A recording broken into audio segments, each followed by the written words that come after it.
Setembro foi mais um mês em que a palavra juros não saiu da boca dos investidores. Mas dessa vez, as expectativas deram lugar a movimentos concretos e decisivos por parte relevante dos bancos centrais ao redor do mundo. Bem-vindos ao Onde Investir, outubro de 2024. O americano Federal Reserve, o Fed, liderou o movimento, ao dar início ao tão esperado ciclo de cortes de juros, com uma queda maior do que o esperado no primeiro corte, mas afastando, ao menos por hora, receios de uma recessão na maior economia do mundo. Na contramão dos Estados Unidos e de boa parte do mundo, setembro contou com a alta dos nossos juros por aqui. O nosso Comitê de Política Monetária, o Copom, ele iniciou o que a gente acredita que vai ser um ciclo relativamente curto, mas relevante de altas da taxa Selic, que deve levar a nossa taxa básica de juros para 12% no começo do ano que vem. Os principais motivos por trás dessa alta? Uma economia mais aquecida do que o esperado, crescendo acima do potencial. Expectativas de inflação se afastando cada vez mais da meta de 3% do Banco Central e uma moeda ainda desvalorizada. Adicionando e relacionado a esses fatores, a piora da percepção de risco fiscal contribuiu para a postura dura do Banco Central, diante de crescentes incertezas sobre não somente a sustentabilidade, mas também a transparência na gestão das contas públicas. Incertezas essas que pesaram contra os nossos ativos ao longo do mês, praticamente anulando a melhora do apetite ao risco vista nos mercados globais e o aumento do diferencial de juros por aqui, depois da queda dos Fed Funds lá nos Estados Unidos e a alta da Selic por aqui. Nesse cenário, o anúncio de um mega pacote de estímulos vindo do governo chinês no fim do mês foi uma surpresa mais do que bem-vinda, que ajudou a reverter parte dos ânimos e perdas observadas ao longo de setembro. Vimos assim o Ibovespa encerrar o mês com queda de 3,1% em reais e seguir praticamente de lado, considerando a variação em dólares, graças à melhora relativa da nossa moeda. Já no mercado de renda fixa, o mês foi de forte abertura ao longo de toda a extensão da curva de juros, ilustrando a maior precificação de risco por parte de investidores e expectativas de juros altos por mais tempo por aqui. Nesse contexto de relativa melhora no cenário global de um lado, mas de piora no balanço de riscos aqui no Brasil, a palavra-chave das nossas recomendações continua sendo seletividade. E o tom de cautela e seletividade também segue guiando a nossa visão de alocação para o mês. O Sgavi vai contar pra gente o que isso tudo significa na prática. É com vocês, Gavi. Em um contexto no qual pudemos perceber que o balanço de riscos piorou marginalmente no Brasil, principalmente no tema fiscal, e os riscos melhoraram no cenário global, com menores chances de uma recessão nos Estados Unidos e com os novos estímulos na China, setembro foi mais um mês no qual aumentaram os prêmios de risco de boa parte dos ativos brasileiros, enquanto os prêmios dos ativos globais reduziram, o que reduz os seus retornos esperados. Para outubro, consideramos prudente não realizarmos movimentações nas carteiras e seguiremos monitorando a evolução do cenário macroeconômico global e local, bem como eventos geopolíticos iminentes, como a eleição presidencial nos Estados Unidos e os conflitos potenciais no Oriente Médio. Vale destacar as razões por estarmos com posicionamento neutro em renda fixa pós-fixada. É fato que, no cenário base que temos de alta da Selic, a relação de risco e retorno, representada, por exemplo, pelo índice de Sharpe, está se tornando cada vez mais favorável a essa classe, se compararmos principalmente com as demais. Isso ocorre tanto pelo aumento do retorno esperado dos ativos pós-fixados, quanto pelo baixo risco medido pela volatilidade desses ativos, especialmente dos títulos públicos.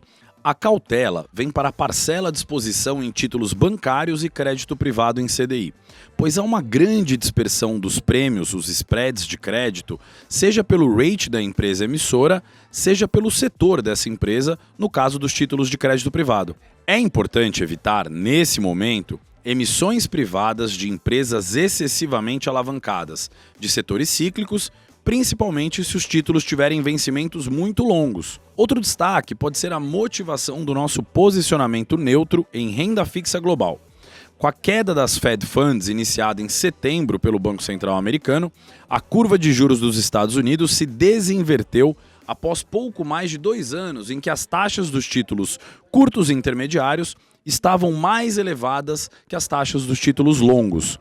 Com isso, o perfil dos rendimentos dos títulos americanos voltou ao que consideramos mais normal, uma vez que os títulos mais longos, de maior risco, estão com taxas ligeiramente maiores.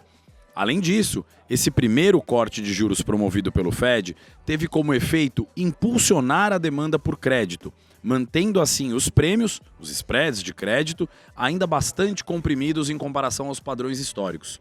Por esse motivo, entendemos haver uma queda na atratividade dos títulos de renda fixa global de duration média entre 2 e 3 anos, que são inclusive nossas preferências. Os fundos dessa classe de ativo podem ser uma alternativa para essa exposição global, privilegiando aqueles que estejam com seus níveis de carrego ainda elevados, sem necessariamente estarem superexpostos a ativos de menor qualidade, os chamados high yield.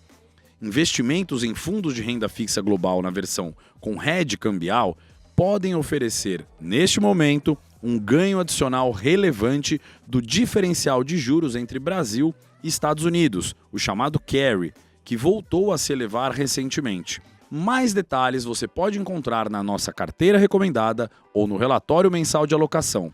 Raquel, e os destaques das carteiras do Research de outubro, quais são? Começando por Renda Fixa Brasil. Nas nossas carteiras de renda fixa, o destaque do mês fica para a importância da diligência. Se, por um lado, a alta da Selic e o aumento da percepção de risco fiscal seguiram elevando as taxas na renda fixa, a forte demanda justamente por esses papéis seguiu reduzindo o prêmio oferecido por títulos privados, quando comparado aos títulos públicos. Ou seja, vimos no mês a continuação do movimento de queda dos chamados spreads de crédito que a gente vem falando nos últimos meses, especialmente em títulos atrelados ao CDI. Além disso, o cenário de juros altos também aumenta a cautela sobre a capacidade de pagamento das empresas, principalmente as mais alavancadas e que têm dívidas mais longas. Mas então, por que falar de crédito privado? Porque a gente ainda vê oportunidade. Mas isso exige cada vez mais uma análise criteriosa de fatores como a saúde financeira do emissor, a duração média da dívida e a própria representatividade do título na carteira de investimentos de cada investidor.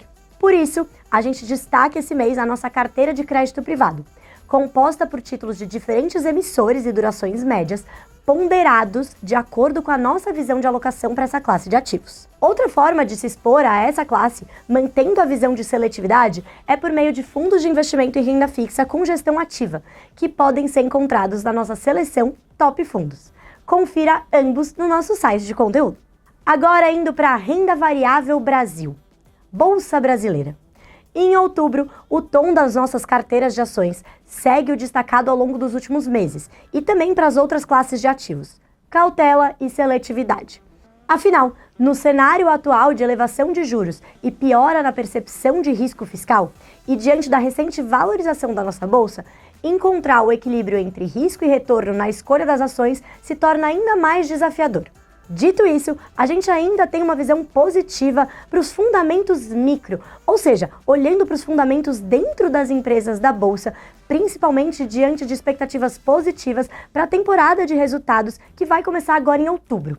Assim, mantemos a nossa visão construtiva para investimentos em Bolsa Brasileira, considerando investidores que tenham o perfil adequado e também visão de longo prazo. Por isso, a gente mantém a nossa preferência por empresas que apresentem baixa alavancagem, alta qualidade, boas pagadoras de dividendos e solidez de negócio e na gestão financeira.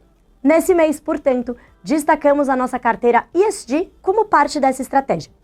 A performance de 13% nos últimos 3 meses, acima tanto do Ibovespa quanto do ISE, que é o benchmark da carteira, e de queda mais amena do que ambos os índices no mês de setembro, reforçam as características de menor volatilidade e maior resiliência da nossa carteira ESG.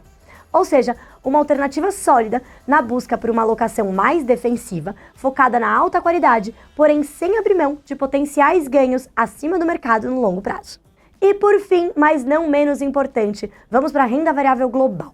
Nessa classe, o destaque de setembro ficou para a China, ou melhor, para a importância da diversificação verdadeiramente global. Se a forte alta observada nas bolsas chinesas no fim de setembro fortaleceu alguma coisa, além das carteiras com exposição à região, como por sinal a nossa própria carteira aqui, Top Ações Globais, foi a tese de que a diversificação global não somente pode, como deve, incluir regiões além dos Estados Unidos. Como a gente tem destacado nos últimos meses, seguimos com uma visão cautelosa para a exposição em bolsa americana, especialmente por considerarmos uma alocação cara atualmente, focando em nomes e setores escolhidos a dedo. Enquanto isso, a nossa visão segue positiva para outras regiões do mundo, em especial o Reino Unido e a China. Essa última, mesmo após o rally recente, por a gente ainda ver um potencial de alta, tanto nos níveis de preços atuais, quanto impulsionados por uma retomada mais forte do crescimento econômico. E vale o destaque final. O mês também ilustrou que a nossa visão negativa para essa classe de ativos não significa que esses ativos não devem compor a sua carteira, e sim que há espaço para que a proporção da carteira total seja momentaneamente menor do que o sugerido para o longo prazo pelos nossos modelos de alocação. Ou seja, não é hora de tirar tudo de bolsas globais. Por isso, confira a nossa carteira Top Ações Globais também no site de conteúdos. É isso, pessoal. Por esse mês eu fico por aqui e vejo vocês no Onde Investir do mês que vem.